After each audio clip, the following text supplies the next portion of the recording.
¿Qué tal, estimados estudiantes? Vamos a iniciar con estas videograbaciones donde estaremos explicando el curso de estadística inferencial. Bueno, para iniciar vamos a analizar una parte teórica para ir comprendiendo los problemas que vamos a resolver, pero para ello pues tenemos que iniciar con esta parte importante que es la teoría, ¿no? Que es básicamente el análisis de los conceptos. Bueno, para empezar, tenemos que definir cuál es el concepto tanto de estadística descriptiva como estadística inferencial. Bueno, aquí nosotros hablamos de dos áreas de la estadística que la conforman. Ustedes pueden observar ahí en pantalla que la estadística descriptiva está formada por procedimientos empleados para resumir, describir características importantes de un conjunto de mediciones. Y por otro lado, la estadística inferencial está formada por procedimientos empleados para hacer inferencias acerca de características poblacionales a partir de información contenida en una muestra sacada de esta población. ¿Ok? Bueno, eh, ¿cómo traducimos esto al español? Porque esto es meramente conceptos basados en libros, pero esa diferencia, ¿verdad? La diferencia entre la estadística descriptiva e inferencial la podemos ver en este diagrama, donde podemos definir que la estadística descriptiva es todo aquello que yo puedo cuantificar. ¿A qué me refiero? Por ejemplo, yo tengo una población y de esa población, ¿verdad? Sabemos que la población es un universo, un objeto de estudio, donde yo a esa población yo le puedo sacar el valor de la media poblacional. Puedo conocer su varianza, puedo conocer su desviación estándar, el tamaño de la población, y cualquier característica lo puedo saber. ¿Con qué herramientas me tengo que apoyar? Pues con la estadística descriptiva. Incluso puedo obtener gráficos, histogramas, etcétera, etcétera, etcétera. Pero ¿qué es lo que pasa? Bueno, va a haber ocasiones donde nosotros tengamos una población y con esa población nosotros necesitemos saber algunas características, pero por alguna de las razones no vamos a saber un tamaño poblacional, ¿verdad? O es muy grande y entonces tenemos que optimizar ese proceso. Entonces, por lo general, lo que se hace es tomar pequeñas muestras, ¿no? Saco muestras y muestras y muestras de la población. Cada vez que yo saque muestras de la población, ¿verdad? Yo a esas muestras le puedo hacer estadística descriptiva. Una vez que yo le haga la estadística descriptiva a esas muestras, puedo hacer inferencia del comportamiento de la población. ¿Ok? Esa es la diferencia entre la estadística descriptiva y la inferencia, que a partir de muestras que yo he obtenido de mi población, puedo hacer una inferencia de su comportamiento. ¿Ok? Por ahí les comento un ejemplo rápido, ¿no? Que se comenta, ¿no? Puedo tener una población de naranjas, ¿verdad? Mi población van a ser naranjas. Vamos a borrar por acá. Y vamos a decir que esta población son naranjas. ¿Ok? Y de esas naranjas, vamos a asumir que el tamaño de la población representado por N son 20,000. ¿Ok? Una tonelada tiene 20,000 naranjas. Y a nosotros nos solicitan determinar cuál es el diámetro promedio de esas naranjas, ¿no? O sea, ¿cuál es el diámetro promedio de esas naranjas? ¿Puedo saberlo con estadística descriptiva? Sí puedo saberlo, ¿ok? Y una manera de hacerlo es tomar, por ejemplo, cada naranja, ¿verdad? Y determinar ese diámetro, ¿no? Puedo determinarla haciendo las 20,000, ¿no? Hago el cálculo y al final, pues, hago el promedio, ¿no? Correspondiente. Lo puedo hacer, pero ¿cuánto me voy a tardar en hacer eso? Realmente es demasiado. No me voy a pasar a tomar a medir, naranja por naranja para saber el promedio total. No. Lo que se hace es, se sacan muestras, ¿no? Muestras de esa población, se obtiene la media muestral, la media muestral de las naranjas. Supongamos que aquí de una muestra N minúscula, de una muestra de 100 naranjas, yo le saco el promedio, ¿verdad? Del diámetro y asumo que son 14 centímetros. ¿Ah? Entonces lo que yo puedo hacer es que puedo inferir que mi población de naranjas tiene 14 centímetros. Y no necesité de hacer todo el cálculo, naranja por naranja. A eso es a lo que nos referimos con inferencia estadística. A partir de muestras, yo puedo asumir qué es lo que está pasando dentro de mi población. Bueno, algunos conceptos que nosotros también tenemos que tener a la mano sería la distribución normal, sobre todo la distribución de una variable continua en este caso. ¿Ok? Entonces, esta va a ser el corazón de todo el curso. Tenemos que definir cuál es el comportamiento de una distribución normal. En primera, puedo observar que tiene una forma de campana. ¿Ok? Ahí está. Y el punto 1 nos dice que la curva tiene un solo pico, es decir, es unimodal. ¿Ok? ¿Cuál es ese pico? Esta línea vertical. Observen, aquí hay una línea vertical y entonces es característico. Número 2, la media de una población distribuida normalmente cae en el centro de su curva normal. Es decir, ¿dónde puedo encontrar el valor de la media? Justamente en ese pico máximo o en esta línea vertical. ¿Ok? Es lo que yo puedo observar. Por otro lado, si yo sé el valor de la media, si determino el valor de la media, digamos que el valor de la media es 50, el valor de la mediana es 50 y el valor de la moda también es 50. ¿Por qué? Porque es algo común de esa distribución normal. Además nos dicen que es simétrica, ¿ven? Es simétrica, por lo tanto el valor de la media, mediana y moda tienen el mismo valor, ¿no? Lo que les comentaba hace unos momentos. Y por otro lado, las dos colas de la distribución normal de probabilidad se extienden indefinidamente y nunca tocan el eje horizontal. ¿Ok? ¿Qué quiere decir? Observen, aquí en la cola inferior ahí hay una cola superior. Y ustedes pueden observar que esa línea no está dibujada a propósito. Realmente yo la puedo extender, extender, extender indefinidamente, pero jamás tocará al eje X. Y eso ocurre tanto en la parte inferior como en la parte superior. ¿Ok? Y además, si hablamos en términos de probabilidades, estamos hablando que toda la campana vale el 100%. La mitad de la campana vale 50%. La suma de ambas serían el 100%, que es algo que nosotros tenemos que tomar en cuenta por ahí. Bueno, por otro lado, si nosotros vamos a trabajar con inferencia estadística, tenemos que tener claro cuál es el concepto de una población y cuál es el concepto de una muestra. Observen aquí, vean, una población es una colección de elementos considerados. ¿Qué puede ser una población? Eso depende del experimentador, ¿verdad? Mi población puede ser una escuela, puede ser un hospital, puede ser un país, puede ser una ciudad, lo que a mí se me lo que a mí se me ocurre. Claro, tiene que estar definido previamente, ¿no? Puede importar, puedo saber el tamaño de esa población o como no la puedo saber, que no importa. Siempre y cuando sepamos que la población es el universo de estudio. Y en cambio, la muestra es una parte o porción de la población. ¿Ok? Como el ejemplo de las naranjas, ¿verdad? Que si aquí yo tengo 1 tonelada de naranja, yo puedo sacar muestras de naranja, que son partes o porciones de la población. A eso se refiere. Ahora, cuando vamos a estar trabajando con problemas de estadística, tenemos que usar un lenguaje, ¿ok?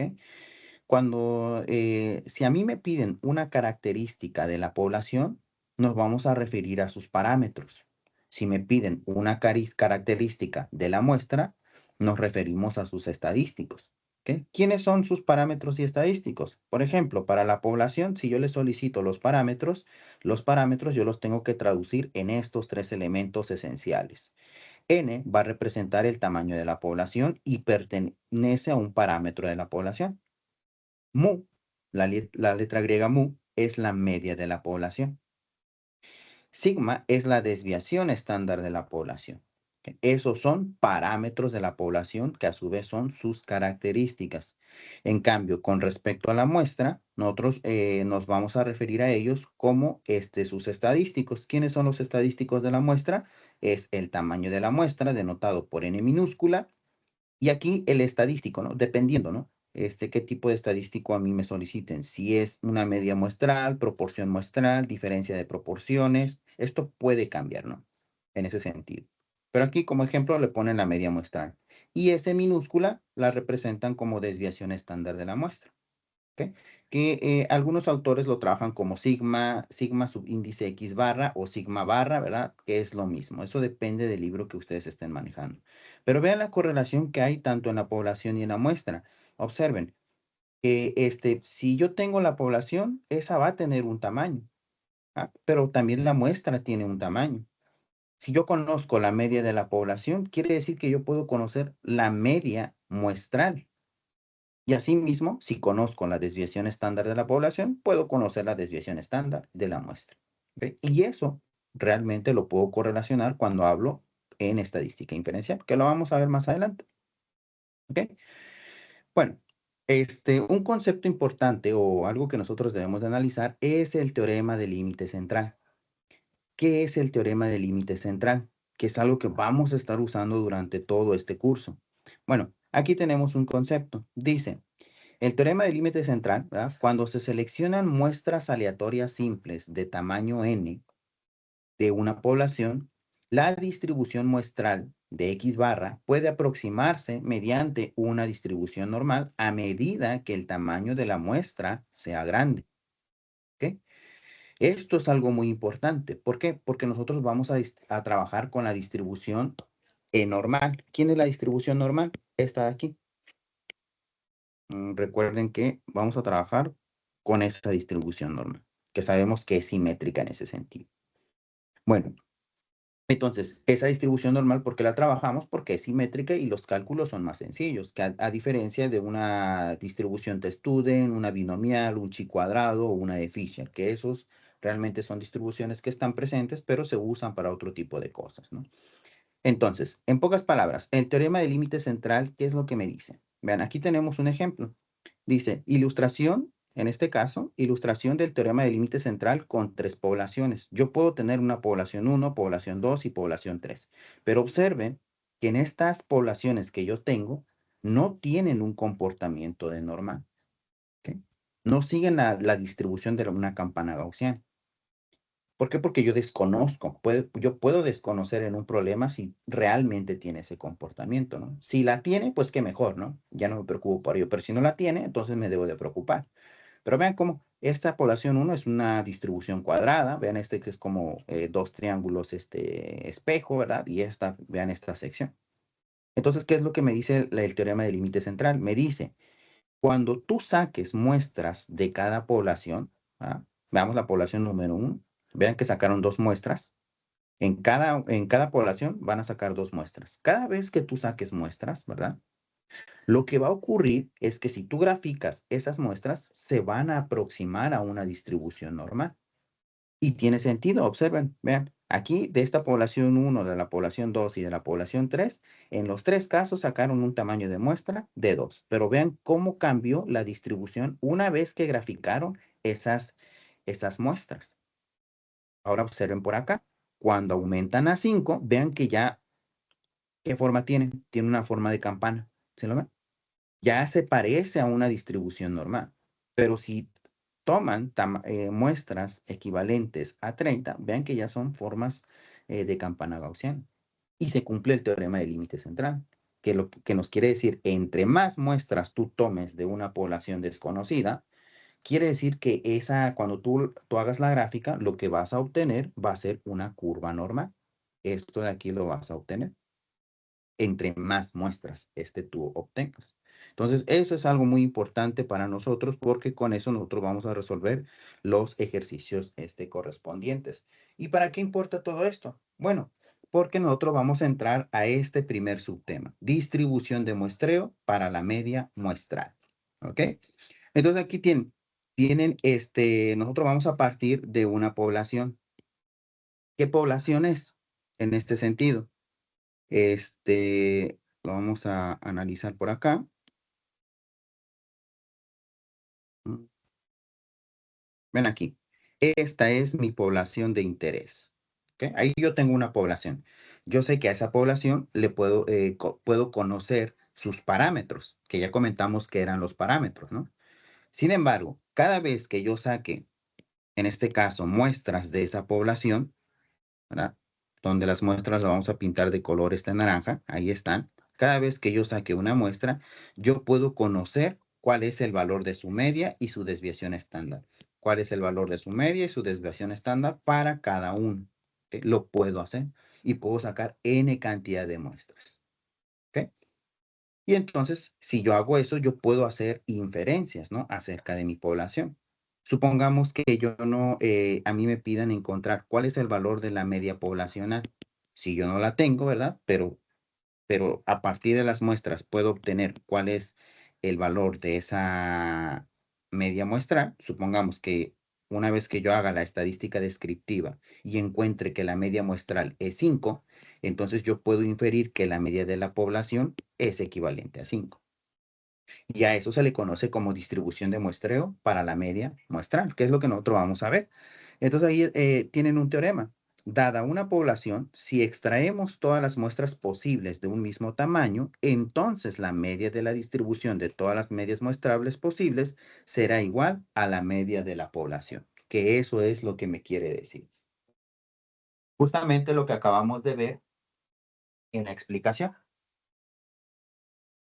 Justamente lo que acabamos de ver en la explicación. Pero bueno, pero eso es hablar en términos de probabilidad. Yo necesito sacar probabilidades para saber cuál es la probabilidad de que yo obtenga ese valor, ¿no?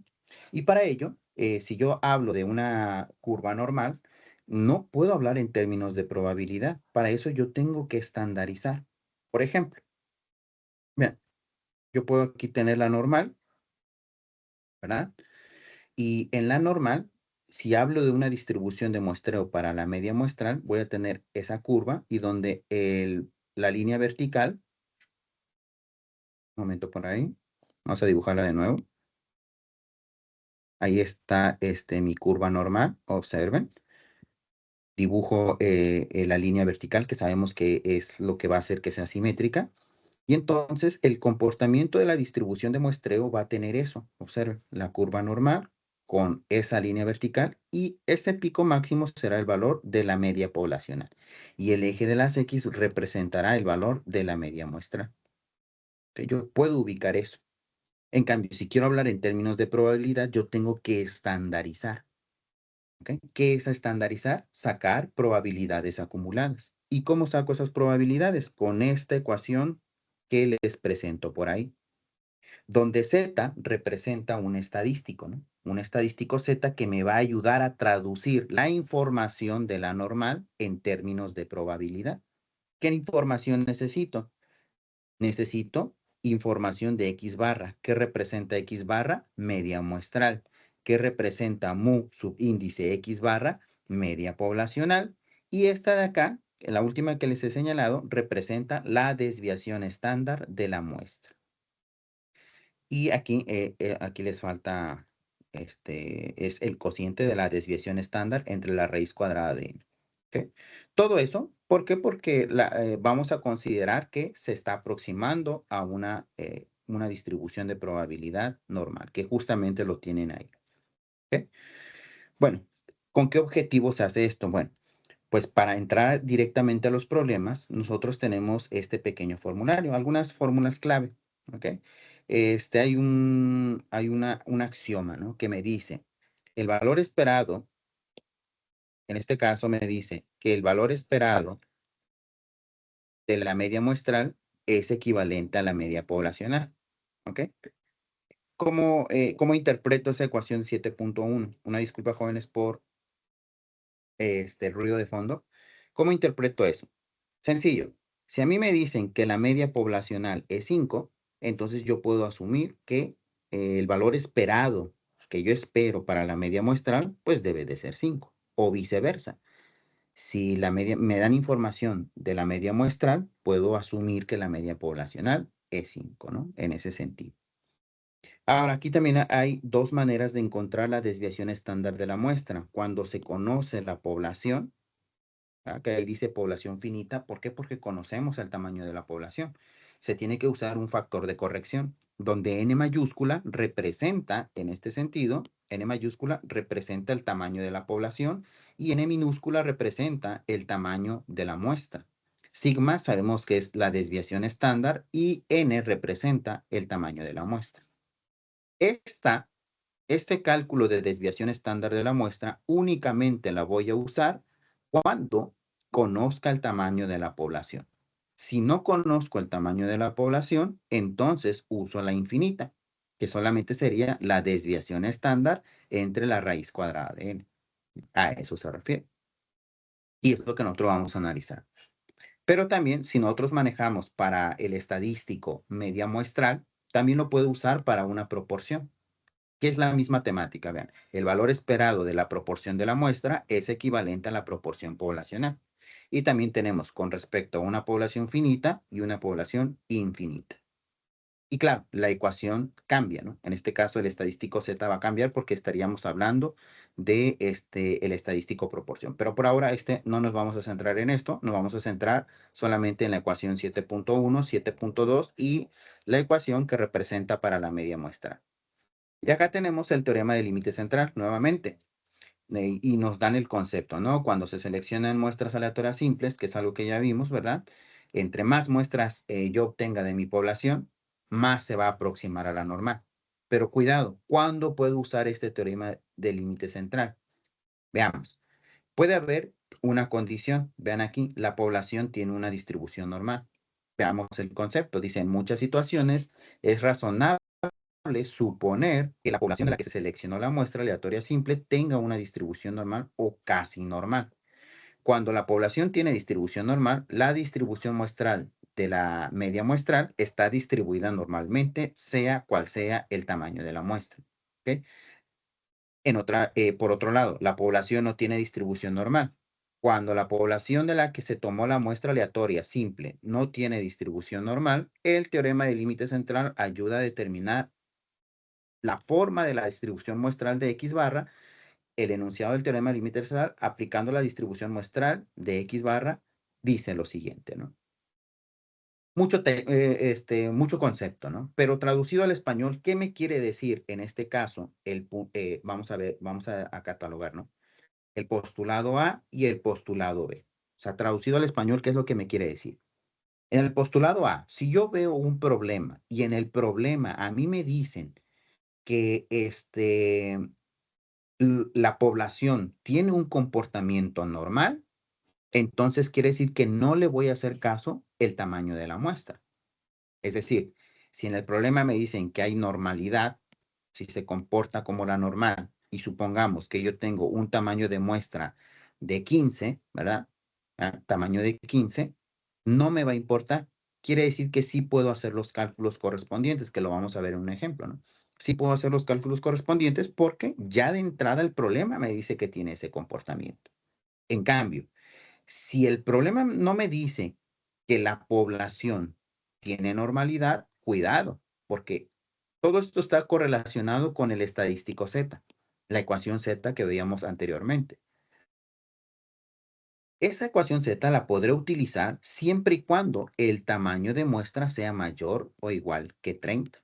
Si yo tengo muestras mayores o iguales que 30, ¿verdad? Y me dicen que no hay normal, puedo usar la ecuación Z para poder sacar lo que me están pidiendo en el problema. ¿Por qué? Porque en primera, el problema no me dice que sigue distribución normal, pero sí sé que el tamaño de la muestra es mayor o igual que 30. ¿Por qué digo eso? Porque recuerden el teorema del límite central anterior. Aquí, si yo desconozco que la población tiene normalidad, pues sencillo, saco más muestras, ¿no? Específicamente mayores o iguales que 30. Si saco mayores o iguales que 30, sé que de entrada sí se va a comportar como una normal, que es lo que me quiere decir ese apartado. ¿Ok?